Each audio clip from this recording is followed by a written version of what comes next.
नमस्कार, मैं रफी और आप देख रहे हैं डीएनएन इंडिया। अजमेर के महाराणा प्रताप नगर कोटड़ा स्थित आर्यभट्ट इंटरनेशनल कॉलेज में आज छात्रों के लिए बड़ा अवसर लेकर सदगुरु ग्रुप ने कैंपस में ड्राइव प्लेस का आयोजन किया।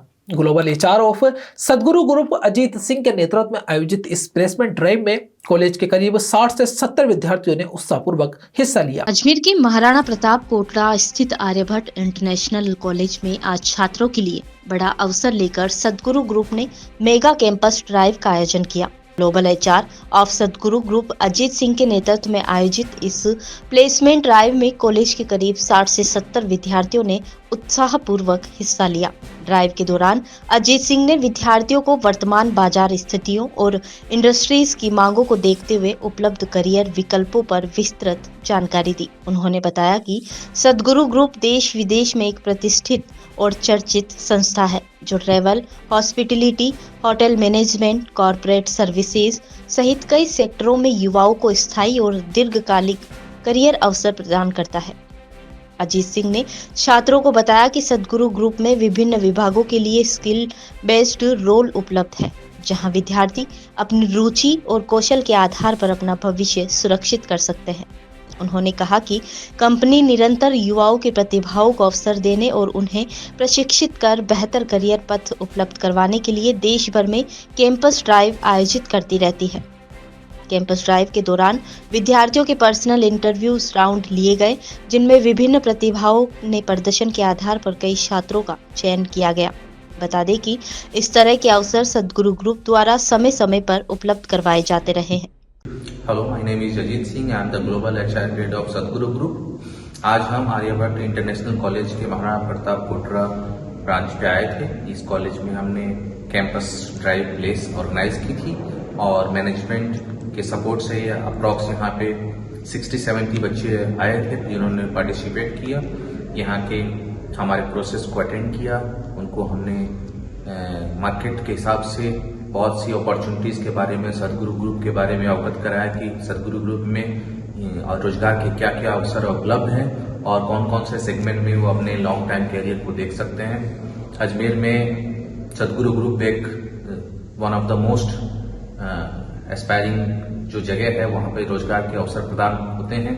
हमारे विभिन्न सेक्टर्स में, होटल्स में, रियल एस्टेट में, ट्रेवल्स एंड टिकटिंग डिविजन्स में। तो आज हमने यहाँ पे बहुत सारे बच्चों को जीडी पहले हमने लिया उनको और ग्रुप डिस्कशन के बाद हमने उनका सिलेक्शन किया है। पर्सनल राउंड इंटरव्यू हुए हैं और अजमेर में जो एक अच्छा अवसर उनको हम यहाँ की जो बच्चे हैं उनकी प्रतिभा के हिसाब से उनको अलग अलग डिफरेंट सेगमेंट में हमने उनका चयन किया है। रोजगार के अवसर हम हमेशा अजमेर में उपलब्ध कराते रहते हैं यहाँ के जो बच्चे हैं उनके लिए, और ये भी हमारा एक आज का प्रयास था कि वो यहाँ पे आज आए और हमारा जो कैंपस ड्राइव है उसको अटेंड करें। और बहुत अच्छी मात्रा में यहाँ पे बच्चे आए थे। मैनेजमेंट, आर्यभट्ट कॉलेज के मैनेजमेंट का भी हम थैंकफुल हैं कि उन्होंने आज हमें इतना सपोर्ट किया और आगे भी फ्यूचर में हम ऐसे रोजगार के अवसर बराबर हम देते रहते हैं। आज अप्रॉक्स 30 लोगों का सिलेक्शन हुआ है, जिनमें अजमेर के बहुत सारे बच्चे थे, ब्यावर से भी थे, किशनगढ़ से भी बच्चे थे जो कि आर्यभट्ट इंटरनेशनल पढ़ते हैं और इनके लिए हमने आज सिलेक्शन किया है। बहुत जल्द ही इनको चयन के लेटर दे दिए जाएंगे। नमस्कार, मैं doctor Kapila Pareek, principal Aryabhatta international college of technical education. आज हमारे कॉलेज में Sadguru tours and travels company आई थी, बच्चों का प्लेसमेंट हुआ है और ये विभिन्न विभागों के बच्चे थे और उनका जो प्लेसमेंट हुआ है वो इंडिया और अफ्रीका दोनों पोजीशंस के लिए हुआ है। मैं उन सब विद्यार्थियों को बहुत बहुत धन्यवाद देती हूँ और बधाई देती हूँ साथ में, और मैं चाहती हूँ कि आगे भी हमारे सारे बच्चों का। अजमेर शहर आज एक आध्यात्मिक और धार्मिक माहौल से महक उठा। आचार्य श्री महाश्रवण जी के शहर आगमन पर अजमेर जैन समाज द्वारा विशाल भव्य जुलूस निकाला गया, जिसने पूरे शहर में आस्था और उत्साह का अद्भुत वातावरण बना दिया। अजमेर शहर आज एक आध्यात्मिक और धार्मिक माहौल से महक उठा। आचार्य श्री महाश्रवण जी के शहर आगमन पर अजमेर जैन समाज द्वारा विशाल जुलूस निकाला गया, जिसने पूरे शहर में आस्था और उत्साह का अद्भुत वातावरण बना दिया। ये जुलूस गवर्नमेंट कॉलेज से रवाना होकर मेरवाड़ा स्टेट पहुंचा। पूरे मार्ग में जगह जगह समाजजनों, व्यापारियों और धार्मिक संगठनों ने पुष्प वर्षा एवं स्वागत कर रैली का अभिनंदन किया। क्षेत्रीय अध्यक्ष प्रकाश जैन ने बताया कि लंबे समय से आचार्य श्री महाश्रमण जी का अजमेर आगमन आज सकल जैन समाज के लिए ऐतिहासिक क्षण है। समाज के लोगों में वर्षों से उनकी आगवानी का इंतजार था, जिसे आज भव्य स्वरूप में पूरा किया गया है। इस रैली को अहिंसा रैली का नाम दिया गया है, जिसकी शुरुआत गवर्नमेंट कॉलेज से हुई। चूड़ी बाजार, नया बाजार, केसरगंज जैसी व्यस्त व्यापारिक गलियों से होते हुए मेरवाड़ा स्टेट तक पहुंची। पूरे मार्ग में श्रद्धालुओं की भारी भीड़ देखने को मिली। मेरवाड़ा स्टेट पर आयोजित होने वाली सभा में आचार्य श्री महाश्रमण जी महाराज धर्म, नैतिकता, अहिंसा और जीवन में अनुशासन पर मार्गदर्शन देंगे। जैन समाज के अनुसार ये संबोधन शहरवासियों के लिए प्रेरक और मार्गदर्शक सिद्ध होगा। बता दें कि कार्यक्रम में विभिन्न धार्मिक संगठनों ने हिस्सा लिया। वहीं महिलाओं और युवा वर्ग की भारी उपस्थिति ने रैली को और भी भव्यता प्रदान कर दी। महाश्रमण जी का नगर प्रवेश हुआ है। पिछले कई वर्षों के इंतजार के बाद आज अजमेर की धरा पावन हुई है और एक बहुत भव्य आयोजन पूरे सकल जैन समाज के द्वारा, दिगंबर और श्वेतांबर सभी समाज के द्वारा उनका एक भव्य स्वागत किया गया है। रैली का जो प्रारंभ, अहिंसा रैली इसको नाम दिया गया है। गवर्नमेंट कॉलेज चौराहे से लेकर प्रारंभ होकर चूड़ी बाजार, नया बाजार होते हुए, केसरगंज होते हुए भगवान आदि मेरवाड़ा स्टेट पर जाकर इसका समापन का कार्यक्रम है। वहाँ पे महाश्रमण जी की धर्म प्रभावना उद्बोधन सभा होगी और उसके पास इसके कार्यक्रम को समाप्त किया जाएगा। जगह जगह स्वागत किया गया है। जी, जगह जगह कई सामाजिक संगठनों के द्वारा, धार्मिक संगठनों के द्वारा, महिला मंडलों की बड़ी सक्रिय सहभागिता रही है, वो साथ में चल रही है इस कार्यक्रम में। उनका भव्य अभिनंदन अजमेर शहर में किया गया। तेरापन धर्म संघ के 11वें आचार्य श्री महाश्रमण जी का आज अजमेर में पदार्पण हुआ है। करीब लगभग 15 वर्षों के बाद दोबारा आचार्य अजमेर पधारे हैं। पूरा जैन धर्म समाज, तेरापन समाज उत्साहित है आपके दर्शन को लेके। रैली के रूप में हम इनको मेरवाड़ा स्टेट लेके जा रहे हैं। अभी नया बाजार होते हुए, आगरा गेट होते हुए जाएंगे और आज ब्यावर से 3 तारीख को रवाना होकर अजमेर पधारे, 7 तारीख को अभी एक दिन कोठी विराज। मध्य प्रदेश के इंदौर में आयोजित कराटे इंडियन नेशनल चैंपियनशिप 2026 में अजमेर के खिलाड़ियों ने शानदार प्रदर्शन करते हुए शहर का मान बढ़ाया। अजमेर की श्रुति अमोद ने +66 जूनियर गर्ल्स कैटेगरी में 2 गोल्ड मेडल जीतकर अजमेर व राजस्थान का नाम रोशन किया। साथ ही दानिश खान गोल्ड और सिल्वर जीतकर विजयी हुए। मध्य प्रदेश के इंदौर में आयोजित कराटे इंडिया नेशनल चैंपियन 2026 में अजमेर के खिलाड़ियों ने शानदार प्रदर्शन करते हुए शहर का मान बढ़ाया। अजमेर की श्रुति आमोद ने +66 जूनियर गर्ल्स कैटेगरी में 2 गोल्ड मेडल जीतकर अजमेर राजस्थान का नाम रोशन किया। साथ ही दानिश खान गोल्ड और सिल्वर जीतकर विजय प्राप्त की। Martial art coach Pradeep Verma ने जानकारी साझा करते हुए बताया कि ये प्रतियोगिता इंडिया एसोसिएशन द्वारा आयोजित करवाई गई थी, जो 3 दिनों तक चली।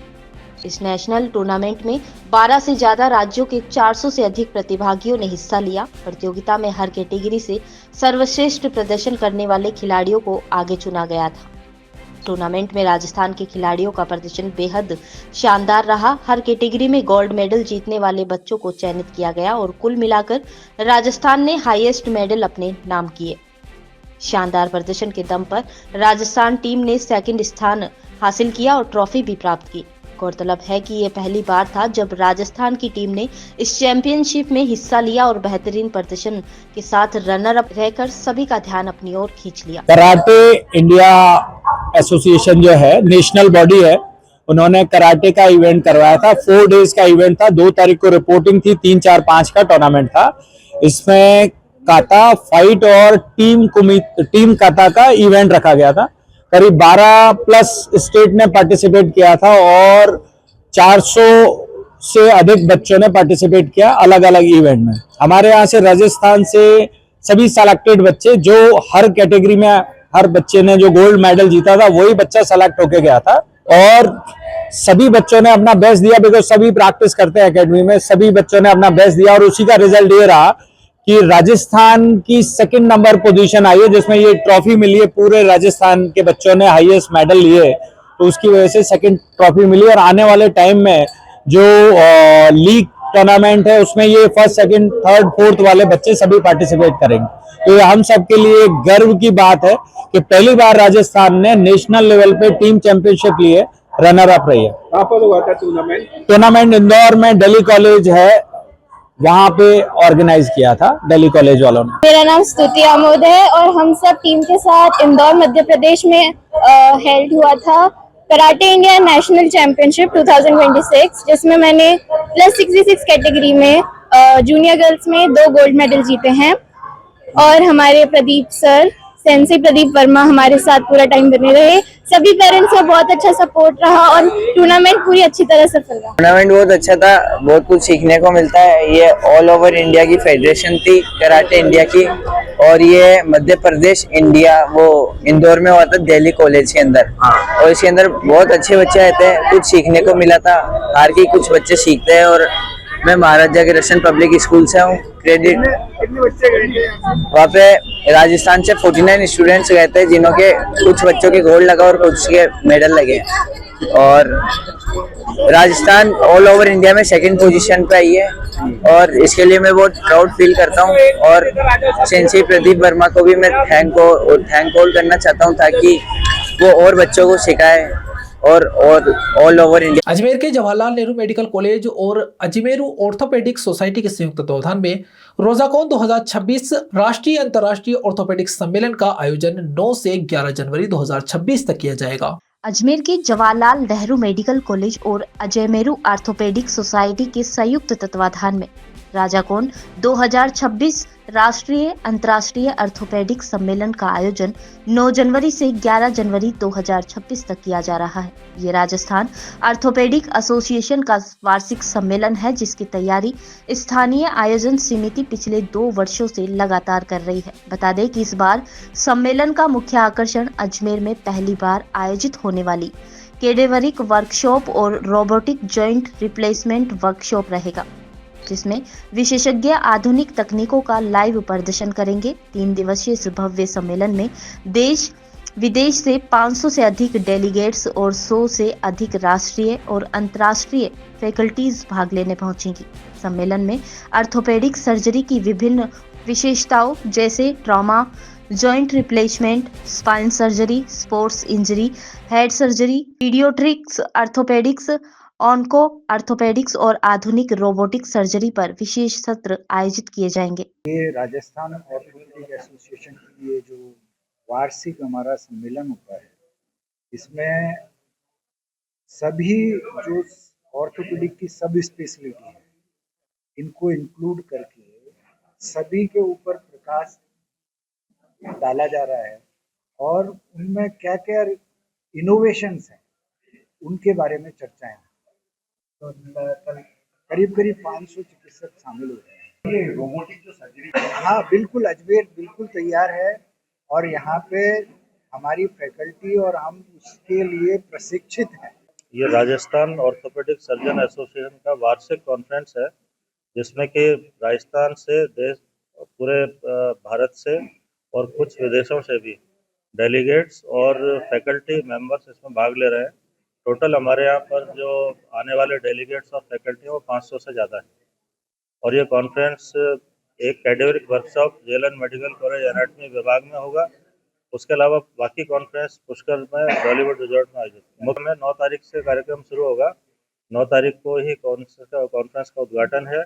उसके अलावा 3 हॉल्स में सत्र चलेंगे, उसमें पेपर प्रेजेंटेशन रहेगा फैकल्टीज़ का, और फैकल्टीज़ के अलावा रेजिडेंट्स को भी पूरा इसमें अपने पेपर प्रेजेंट करने का मौका दिया है। साथ में कई वर्कशॉप वहाँ पर आयोजित की जाएंगी, जिसके अंदर की जॉइंट रिप्लेसमेंट की रोबोटिक सर्जरी द्वारा किस तरह किया जाता है उसका हैंड्स ऑन प्रशिक्षण 100 बोन मॉडल पर ओरिजिनल रोबोट के साथ में वहाँ आने वाले डेलीगेट प्रैक्टिस कर सकते हैं, प्रशिक्षण कर सकते हैं। यहाँ रुकते हैं एक छोटे से ब्रेक के लिए, जल्द हाजिर होंगे खबरों के नए सफर के साथ। कैंसर बीमारी ही ऐसी है, चिंता तो होगी ना। लेकिन अब अपनी चिंता को बदलो विश्वास में, क्योंकि आदिनाथ कैंसर मेडिसिटी में है रेडियोथेरेपी, कीमोथेरेपी और कैंसर सर्जरी के उपचार के साथ आधुनिक सुविधाएं भी। विजिट करें आदिनाथ कैंसर मेडिसिटी एट चाची आवास अजमेर।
किशनपुरा के पास स्थित मालियों की ढाणी में मंगलवार को ग्रामीण महिला ने लोकतंत्र को मजबूत करने का संकल्प लिया।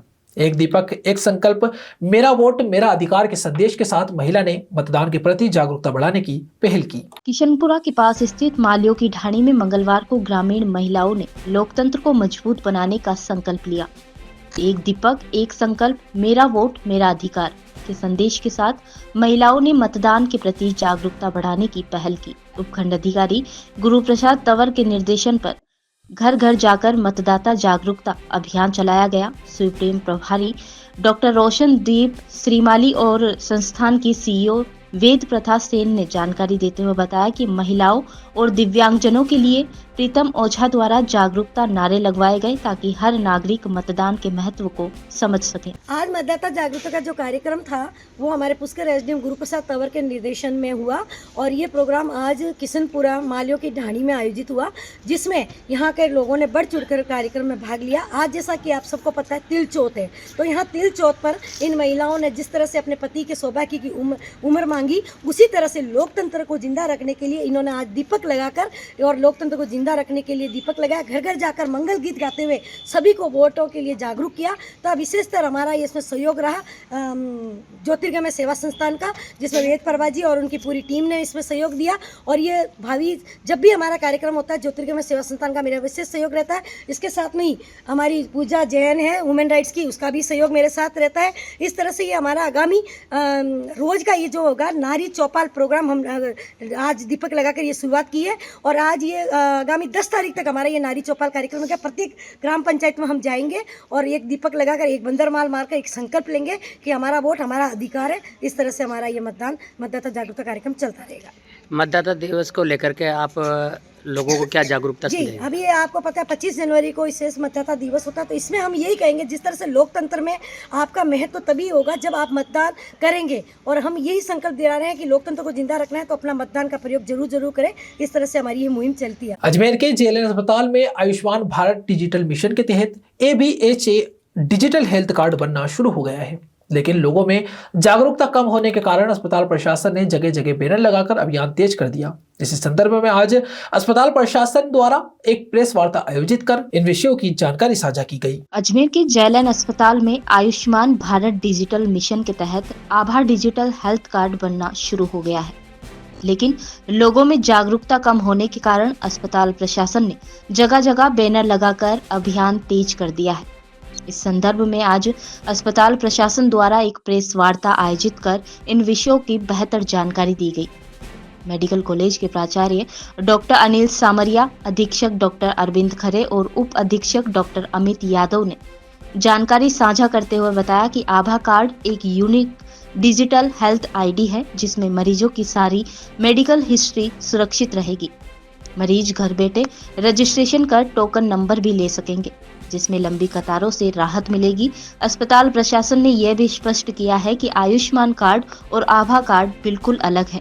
आयुष्मान कार्ड गरीबों के लिए हेल्थ इंश्योरेंस सुविधा है, जबकि आभा कार्ड हर नागरिक के लिए एक डिजिटल हेल्थ अकाउंट है। अच्छी योजना है जो कि हमारे को देती है प्रोटेक्शन, पूरी फैमिली का प्रोटेक्शन देती है। जिनका BPL कार्ड है, फ्री में निःशुल्क इलाज मिलता है, उसका जन आधार कार्ड निःशुल्क होता है और निःशुल्क इलाज किया जाता है। माँ योजना के तहत जो जन आधार कार्ड है, जिसमें इनकम टैक्स में जो लाइबिलिटी कट ऑफ है उससे अगर ज़्यादा है तो उनको 850 रुपये पूरे परिवार का एक इंश्योरेंस का माध्यम है। 850 मात्र से पूरे परिवार का इंश्योरेंस होता है जो कि इलाज के लिए निःशुल्क होता है। ये जन आधार कार्ड एक्टिवेटेड रखना होता है, साल में एक बार भरा जाता है, तो इसे ई मित्र के द्वारा आप भरें और अपना जन आधार जनरेट करें, ताकि जन आधार कार्ड से आपको बहुत सारे लाभ मिलते हैं। आपको त्वरित इलाज के साथ साथ निःशुल्क दवाइयाँ, इलाज, ऑपरेशन सब निःशुल्क उपलब्ध होते हैं।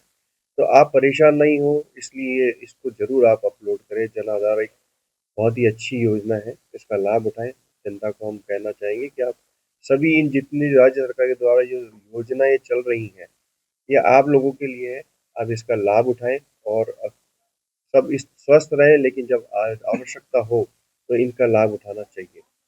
मात्र 850 रुपये के अंदर अगर आप पूरे परिवार की सुरक्षा ले सकते, ये मैसेज आपके द्वारा हर घर में हर परिवार के पास पहुंचे कि इससे निसंकोच जन आधार कार्ड तो सबके पास में होता है, लेकिन उसको एक्टिवेट करना, क्योंकि आज आप उसको एक्टिवेट कराते हो 3 महीने बाद वो एक्टिव होता है। तो ऐसी स्थिति कभी परिस्थिति ना आए कि आपको रिक्वेस्ट करना पड़े कि नया क्या है? नहीं इसको लोगों ये नया कुछ नहीं, ये हम लोगों को सेंसिटाइजेशन करना सर ऐसा है इसका सेंसिटाइजेशन। लोगों को पता तो है हमारे पास जन आधार कार्ड है, लेकिन वो एक्टिवेटेड नहीं होता, तो उसमें काफी सारी उनको कठिनाइयों का सामना करना पड़ता है। अगर वो सेंसिटाइज हो, एक्टिवेटेड रखें अपना कार्ड, तो उनको कोई असुविधा का सामना नहीं। अजमेर में 7 जनवरी से 9 जनवरी तक क्रिकेट के महाकुंभ की शुरुआत की गई। रेलवे जेलोर cricket ground DRM office Ajmer में आज से शुरू हुई इस 3 दिवसीय टूर्नामेंट में कुल 12 टीमें हिस्सा ले रही हैं। अजमेर में 7 जनवरी से 9 जनवरी तक क्रिकेट के महाकुंभ का आज शुभारंभ किया गया। Railway GLO cricket ground DRM office Ajmer में आज से शुरू हुई इस 3 दिवसीय टूर्नामेंट में कुल 12 टीमें हिस्सा ले रही है। सभी टीमों को 6-6 ग्रुप में बांटा गया है, जहां मुकाबले खेले जाएंगे और प्रत्येक ग्रुप की टॉप टीम सेमीफाइनल में अपनी जगह बनाएगी। आज टूर्नामेंट की शुरुआत बालाजी क्रिकेट क्लब और लॉयंस क्रिकेट क्लब के बीच हुई। उद्घाटन समारोह में मुख्य अतिथि मीणा विकास एवं शोध संस्थान अजमेर के अध्यक्ष और retired senior DOM Ramnath Meena रहे। ये टूर्नामेंट समाज में खेल भावना, सहयोग और भाईचारे को बढ़ावा देने के उद्देश्य से आयोजित की गई है। खास बात ये रही कि इनमें सभी सरकारी कर्मचारी भाग ले रहे हैं। रेलवे, चिकित्सा, शिक्षा, पुलिस और मौसम विभाग सहित मीणा समाज के कई अधिकारी और कर्मचारी भी कार्यक्रम में अतिथि के रूप में उपस्थित रहेंगे। टूर्नामेंट के सफल संचालन के लिए एक विशेष कमेटी गठित की गई, जो संपूर्ण व्यवस्थाओं की देखरेख के साथ ही आर्थिक सहयोग भी प्रदान कर रही है। अजमेर में खेल और सामाजिक एकता का ये है महाआयोजन 3 दिनों तक रोमांच भरने वाला है। मीणा समाज क्रिकेट महाकुंभ 2026 अजमेर में आयोजित किया जा रहा है। जीएलओ क्रिकेट ग्राउंड डीआरएम ऑफिस, और इसमें कुल 12 टीमें भाग ले रही है और 6-6 का 2 ग्रुप बनाया गया। उसमें से एक टीम को 2 मैच खेलने को मिलेंगे। आज का उद्घाटन मैच बालाजी क्रिकेट क्लब और लॉयन क्रिकेट क्लब के बीच खेला गया। उद्घाटन के मुख्य अतिथि थे श्री रामनाथ जी और मीणा विकास शोध संस्थान के अध्यक्ष हैं रामनाथ जी। उन्होंने इस टूर्नामेंट का उद्घाटन कराया है। तो कितनी टीमों ने भाग लिया है? इसमें कुल 12 टीमों ने भाग लिया है। ये पूरे अजमेर में जितने भी कर्मचारी हैं, सरकारी, सेंट्रल गवर्नमेंट, राज्य सरकार के कर्मचारी, उन्होंने सभी ने इस टूर्नामेंट में भाग लिया है और पहली बार ये आयोजित हुआ है। इसमें पहली बार में इतना जोश देखने को मिल रहा है कि हमें बहुत खुशी हो रही है कि इतना पहली बार आयोजन में भी इतनी। प्रतिदिन में 6 मैच होंगे, ए और बी ग्रुप 10-10 ओवर का मैच होगा। 7, 8, 9 को ये टूर्नामेंट चलेगा। खबरों के सफर में अभी सिर्फ इतना ही। फिर हाजिर होंगे खबरों के नए सफर के साथ। तब तक के लिए दीजिए इजाजत। नमस्कार।